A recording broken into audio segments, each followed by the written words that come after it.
Literally इतना पसीना अभी तक किसी सिनेमा में नहीं बहा आया हूँ लिटरली। इस फिल्म ने और अटल जी के व्यक्तित्व ने मुझे बहुत बदला है पिछले 6 महीनों में। लाइफ की बात करें तो पॉलिटिक्स में कितना इंटरेस्ट रखते हैं आप?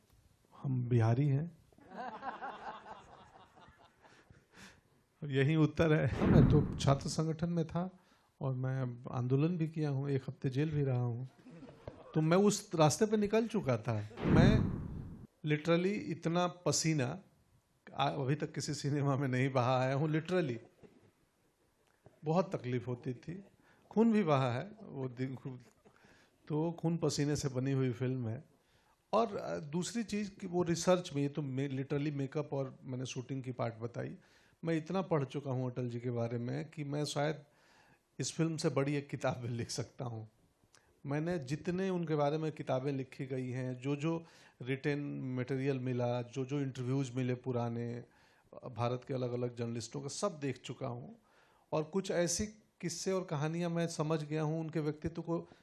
इस फिल्म ने और अटल जी के व्यक्तित्व ने मुझे बहुत बदला है पिछले 6 महीनों में।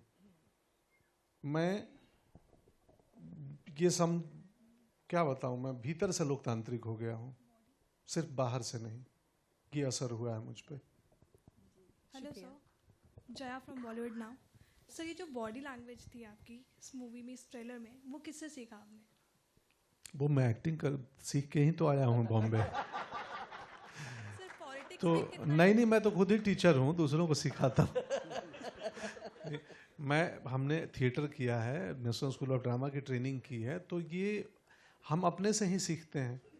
तो इस फिल्म में वो बॉडी लैंग्वेज मैंने खुद ही से सीखा है, तैयार किया है, क्योंकि इसमें एज भी है 25 साल 20 साल से लेके, और मैं 80-85 तक जाता हूँ। तो वो भी थोड़ा सा ध्यान तो रखना पड़ता है किस साल का सीन चल रहा है। मेजरली 3 लुक में हमने डिवाइड किया है फिल्म को, 3 फेजेज रखे हैं, क्योंकि बहुत मुश्किल है। तो थोड़ी थोड़ी उसमें हम बतौर एक्टर प्रयास करते हैं कि जब क्या हो बॉडी लैंग्वेज। और अगेन मैं बिगिनिंग में बोला कि कितनी इमिटेशन हो, नकल हो, या कितनी मिमिक्री हो, या कितना उनके विचार को पकड़ें कि वो व्यक्तित्व क्या थे, उनका सोचने का तरीका क्या था उनका।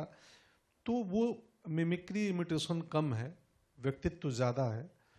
कि आप अटल जी को सिर्फ शारीरिक रूप से ना समझें, अटल जी को वैचारिक रूप से, थॉट के रूप से, उस आत्मा को समझें। वो हमने प्रयास किया। और अगर रियल लाइफ की बात करें तो पॉलिटिक्स में कितना इंटरेस्ट रखते हैं आप? हम बिहारी हैं। यही उत्तर है। लेकिन अब मुंबईकर हैं, पहले बिहारी थे। जन्मभूमि वहाँ का, बहुत रुचि है, काफ़ी रुचि है। Hello Pankaj ji, Sana from India Today here. आपने सही कहा, बिहारी है। उस बेल्ट के लोग आइदर गवर्नमेंट सर्विस या गवर्नमेंट में बहुत इंटरेस्ट रखते हैं। आपने कहा कि जब आप नहीं जानते थे कि आप अभिनेत्र बनेंगे, कभी सोचा था कि पॉलिटिक्स या एटलीस्ट आईएएस बनने का सपना था? हाँ, मैं तो छात्र संगठन में था और मैं आंदोलन भी किया हूँ, 1 हफ्ते जेल भी रहा हूँ, तो मैं उस रास्ते पे निकल चुका था। फिर थोड़ी देर बाद पता चला कि बहुत मुश्किल, कांटे भरे मार्ग हैं राजनीति की। तो फिर मैंने वहाँ से यू टर्न लिया और स्ट्रीट थिएटर देखने लगा। और स्ट्रीट थिएटर से लेफ्ट में कालिदास रंगालय था, प्रोसेनियम थिएटर पटना का, उसमें चला गया। और फिर मुझे लगा कि ये ज़्यादा बेहतर है, यहाँ कम से कम बोल के एक्टिंग होती है कि एक्टिंग में कर रहा हूँ। बट क्योंकि अभी इतनी पॉपुलैरिटी हो गई है, वोट्स तो डेफिनेटली आपको मिल रहे हैं। पंकज जी, सोचा है कभी फ्यूचर में शायद वो सपना पूरा करने वाले हो आप? नहीं, अभी तक ये दुकान अच्छी चल रही है। पर नहीं, अगर आप पॉलिसी में ज़मीनी बदलाव चाहते हैं तो राजनीति में गए बिना संभव नहीं है। समाज सेवा से एक हद तक कर सकते हैं, बहुत छोटे स्तर पे। पॉलिसी में बदलाव, बड़े बदलाव के लिए राजनीति ही एक मार्ग है। दुनिया चलाने का अभी तक एक डेमोक्रेटिक वे ही एक वे है। एक और क्वेश्चन पंकज जी पूछूंगी कि आपने कहा कि काफ़ी चेंजेस आपके अंदर आए पिछले 6 महीने में, बट कोई एक क्वालिटी जो आपको लगा हो कि ये अटल जी के अंदर भी था और मेरे अंदर भी है, जो एक सिमिलैरिटी आपको दिखी हो आप दोनों में? संवेदनाएं, संवेदना में बहुत, वो जो EQ जिसको बोलते हैं ना, आप सब मॉडर्न भाषा में EQ, हम लोग संवेदना उसी को बोलते हैं, इमोशनल कोशेंट ना। हाँ, संवेदना के स्तर पे बहुत ऊपर थे अटल जी, बहुत।